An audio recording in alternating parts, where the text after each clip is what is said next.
Hi friends. நான் இது புதியமுத்தூருக்கு போயிருந்தேன் எங்கள் அம்மா வீட்டுக்கு. அப்போ போயிருந்திருக்கும்போது, அங்கே பக்கத்து வீட்டில் உள்ள ஒரு அக்கா எனக்கு ரொம்ப தெரிஞ்ச அக்கா. அவங்க அவங்க ஹஸ்பண்ட் மாலை போட்டிருக்காங்க. அதனால் மாலை போட்டிருக்கனால இன்னும் கன்னிசாமி பூஜைன்னு சொல்லிட்டு நடத்துவாங்க. அதுக்கு நாங்கள் போகிறோம், நீங்களும் வரீங்களான்னு கூப்பிட்ருந்தாங்க. நானும் சரின்னு சொல்லிட்டு நாங்கள் போயிருந்தோம். அப்போ என்னென்னா, அவங்க ஒரு வார்த்தை சொன்னாங்க, அங்கே மடிப்பிச்சை வாங்கி சாப்பிட்டோம்னா நம்ம நினச்சது நிறைவேறும் அப்படின்னு சொன்னாங்க. இப்போ வீட்டில் கொஞ்சம் நிலமையும் சரியில்லை அப்படிங்கிறதுனால நாங்களும் என்ன பண்ணேன், சரி நான் வாங்கி சாப்பிட்றேன் அப்படின்னு சொல்லிட்டு சொல்லியிருந்தேன். என் தம்பிக்கும் கொஞ்சம் சீக்கிரம் கல்யாணம் ஆகணும்னு கொஞ்சம் வேண்டியிருந்தேன். அதனால் அதுக்காகவும் சரி நம்ம வேண்டுதலை எப்படியாவது செஞ்சு முடிப்போம் அப்படின்னு சொல்லிட்டு போயிருந்தேன். அங்கே போய் பார்த்தா நல்லா அப்போ தான் இப்போ அலங்காரம்லாம் பண்ணிக்கிட்டு இருந்தாங்க. நாங்கள் போகிறதுக்குள்ளேயே கொஞ்சம் ஆட்கள்லாம் கம்மியாக தான் வந்தாங்க. அதுக்கப்புறம் போக போக ஆட்கள் நிறைய வர ஆரம்பிச்சிட்டாங்க. சாமிகள்லாம் நிறைய பேர் இருந்தாங்க. பிறகு அபிஷேகம், ஆராதனை எல்லாமே நடந்துச்சு. பாத பூஜை ஃபஸ்ட்டு பண்ணாங்க. பண்ணிவிட்டு அதுக்கப்புறம் கன்னிச்சாமிகளுக்கெல்லாம் முதல்ல ஏதோ தூது மாதிரி கொடுக்குற மாதிரி மாலையெல்லாம் போட்டாங்க. போட்டுட்டு அதுக்கப்புறம் உட்கார வச்சு அவங்களுக்கு மஞ்சள், குங்குமம் போட்டு அதுக்கு ஒரு அர்ச்சனை செஞ்சாங்க. அதெல்லாம் என்னன்னு எனக்கு தெரியல. பக்கத்தில் கேட்டப்போ அவங்களும் நானும் இதான் ஃபஸ்ட் டைம் வரேன் கன்னிசாமி பூஜைக்கு. அதனால் எனக்கும் தெரியல அப்படின்னாங்க. ஆனால் அந்த மஞ்சள் குங்குமத்தை வச்சு அவங்க அர்ச்சனை பண்ணுறாங்க. அங்கே பண்ண இவங்க அர்ச்சனை பண்ணுறாங்க. அப்புறம் 18 படி தீபம் ஏற்றும்போது தான் பூஜை முடியும் அப்படின்னாங்க. நாங்கள் கிட்டத்தட்ட ஒரு 9 மணி வாக்கில் போயிருந்தோம்னு நினைக்கிறேன். ஆமாம், 7:45 வாக்கில் போயிருந்தோம். ஆனால் அங்கே நாங்கள் திரும்பி வந்த நேரம் 2 மணிக்கு தான் நாங்கள் கிளம்பி வந்தோம். 2, 2:30க்கு தான் கிளம்புனோம். ஏன்னா அவ்வளோ நேரம் ஆகிட்டு. சாமி பூஜைகள் நிறைய பாட்டுகள் படித்தாங்க. ஒவ்வொரு சாமிக்கு பாட்டு படிக்கும்போது இந்த சாமி தலையில் ஏறும் சொல்லுவாங்கள்ல, அப்படி ஏறி நல்லா டான்ஸ் ஆடிட்டு கருப்பசாமி பாட்டு படிக்கும்போது தான் ரொம்ப ஆட்டம் நல்லா பெருசாக இருந்துச்சு. அதெல்லாம் ஆடிக்கிட்டு இருந்தாங்க. எங்களுக்கு பார்க்குறதுக்கு என்னடா இதுக்கு சாமிலாம் ஆடுவாங்களா? ஏன்னா ஏற்கனவே ஒரு தடவை நான் பார்த்துருக்கேன். ஒரு தடவை எங்கள் மாமா சாமி மாலை போட்டுட்டு அவங்க கிளம்புற நேரம் எங்கள் அம்மா என்னைய கூட்டிகிட்டு போயிருந்தாங்க. அப்போ புது போர்வை வாங்கி கொண்டு போய் கொடுத்தோம் எங்கள் மாமாவுக்கு. அந்த ஞாபகம் மட்டும்தான் எனக்கு இருக்குது. வேறு எந்த ஞாபகமும் இல்லை. கோயிலில் வச்சு பண்ணது மட்டும் ஞாபகம் இருக்குது. ஆனால் எப்படி பண்ணாங்க, ஏது பண்ணாங்கலாம் கொஞ்சம் ஞாபகம் இல்லை.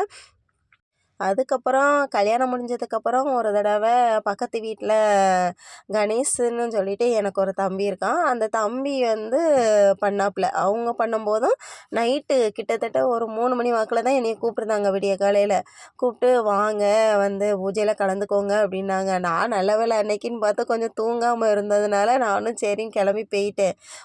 அங்கே போய் பார்த்தா எல்லோரும் தரையில் உட்காந்துருக்காங்க சாப்பிட்றதுக்காக. அப்போ நானும் உட்காந்து சாப்பிட்ட ஞாபகம்லாம் இருக்குது. இப்போ அதை நினச்சி பார்க்கும்போது ஆஹா ஆமாம்ல நம்ம அந்த இதெல்லாம் சாப்பிட்டோம்ல அப்படின்னு சொல்லி தோணுச்சு.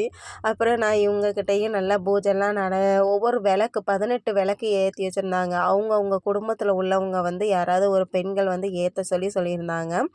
அதுவும் ஏற்றுனாங்க.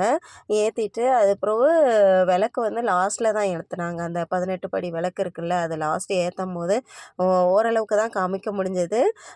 முடிஞ்ச அளவுக்கு வீடியோ எடுத்திருக்கேன். இது எடுக்கலாமா வேண்டாமாங்கிற ஒரு டவுட்டு கூட எனக்கு இருந்துச்சு. அப்புறம் பக்கத்தில் ஒரு சின்ன பையன் எடுத்துக்கிட்டு இருக்கிறத பார்க்கவும் தான் சரி நம்ம எடுப்போமேன்னு சொல்லிட்டு எடுத்திருந்தேன்.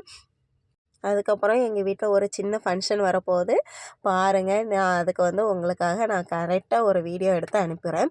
அது உங்களுக்கு ரொம்ப பிடிக்கும்னு நினைக்கிறேன். பார்ப்போம். அது முடிஞ்ச அளவுக்கு நான் உங்களுக்கு கட் பண்ணி அனுப்பவா இல்லைன்னா ஷேர் பண்ணவான்னு பார்க்குறேன். சரி, எனக்கு கமெண்ட் பண்ணுங்கள், ஷேர் பண்ணுங்கள், சப்ஸ்கிரைப் பண்ணுங்கள். மெயினாக சப்ஸ்கிரைப் பண்ணுங்கள். தேங்க்யூ. நீங்கள் பார்த்துட்டு இவ்வளோ பேர் பார்க்குறீங்கங்கிறதே எனக்கு ஒரு பெரிய சக்ஸஸ்ஃபுல்னு தான் நினைக்கிறேன். அதுக்கு காரணமே இந்த கடவுள் தான் இருக்காங்க அப்படின்னு நான் நினச்சிக்கிட்டு இருக்கேன். ஏன்னா இந்த கடவுளை கும்பிட தான் நம்ம மனசுக்குள்ளே எல்லா நன்மைகள், அதாவது நல்லது செய்யுங்க அப்படின்னு சொல்லிட்டு சொல்லுவாங்கள்ல. ஆன்மீகத்துக்குள்ளே உள்ளக்க போகும்போது நீங்கள் நல்லது மட்டும்தான் செய்யணும்னு நினைக்கணும் அப்படிங்கிற மைண்ட் தாட் வரும்ல. அந்த மைண்ட் தாட்டு தான் இப்போ எல்லாத்துக்கும் வந்துக்கிட்டு இருக்குது. அந்த மைண்ட் தாட்டு வர வர இப்போ நிறைய பேர் ஹைஜீனிக்கான உணவு சாப்பிட்றாங்க, ஹைஜீனிக்கான பேச்சுகள் பேசுகிறாங்க.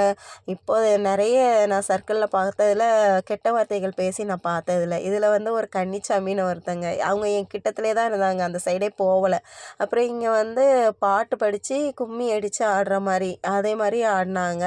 அது கொஞ்சம் டிஃப்ரெண்ட் டிஃப்ரெண்ட்டாக இருந்துச்சு. நான் இதை பார்த்ததே கிடையாது. ஆனால் சாமிகள்லாம் ஆடுவாங்களாம் பயங்கரமாக. அதுவும் அங்கே கோயிலுக்கிட்ட போகிற இடத்துல ஆடுவாங்கன்னு சொல்லிலாம் நான் கேள்விப்பட்டிருக்கேன். இது நீங்கள் படத்தில் பார்த்துருப்பீங்கன்னு நினைக்கிறேன். மாளிகைப்புறம் படம் பார்த்துருக்கீங்களா? அந்த படத்தில் ஆடுவாங்க. ஆனால் இது இங்கே ஆடுறத நான் இதான் ஃபஸ்ட் டைம் பார்த்தேன் நான். அது வந்து அதுக்கப்புறம் இன்னொன்றும் நடந்துச்சு. அதுவுமே நான் ஃபஸ்ட் டைம் பார்த்தது. இந்த மஞ்சள் குங்குமம்லாம் இலையில வச்சுட்டு அர்ச்சனை பண்ணுறது அதுவுமே நான் ஃபஸ்ட் டைம் தான் பார்த்தேன். அப்புறம் இதை ஆடிட்டு அந்த கன்னிச்சாமி வேறு எங்களுக்கு செமையான ஆசீர்வாதங்க. அந்த கன்னிச்சாமி குட்டி கன்னிச்சாமி அப்போ தான் காமிச்சேன்ல, அவங்களுக்கு சந்தனத்தை பூசி குங்குமம் வச்சு விட்ருக்காங்க. அவர் அந்த சந்தனத்தை எடுத்து என் நெத்தியில் வச்சார். பக்கத்தில் எங்கள் இன்னொருத்தவங்களும் வந்திருந்தாங்கள்ல, அவங்களுக்கு நெத்திலையும் வச்சு விட்டு எங்களுக்கு அவர் மாலையிலேருந்து மாலையை பிச்சு எங்களுக்கு மேலே தூவி விட்டார். அவர் விளையாட்டு வாக்கில் செஞ்சார். ஆனால் எங்களுக்கு என்னமோ அது கடவுளே ஆசீர்வாதம் பண்ண மாதிரி தான் இருந்துச்சு. அதுக்கப்புறம் இது வந்து குத்து விளக்க நடுவில் வச்சுட்டு அவங்க வந்து சாமியும் வருது. அதே நேரம் அவ்வளோ பக்தியோடு பாடும்போது நம்மளுக்கு அதை கேட்கும்போது அவ்வளோ சந்தோஷமாக இருந்துச்சு. கண்டிப்பாக உங்களுக்காக எல்லாருக்காகவும் நான் வேண்டிக்குவேன். எல்லோரும் நல்லா இருக்கணும்னு வேண்டிக்குவேன். கண்டிப்பாக எல்லோரும் நல்லா இருப்பாங்கன்னு நானும் நம்புகிறேன். எனக்காக சப்ஸ்கிரைப் பண்ணுங்கள், ஷேர் பண்ணுங்கள், கமெண்ட் பண்ணுங்கள்.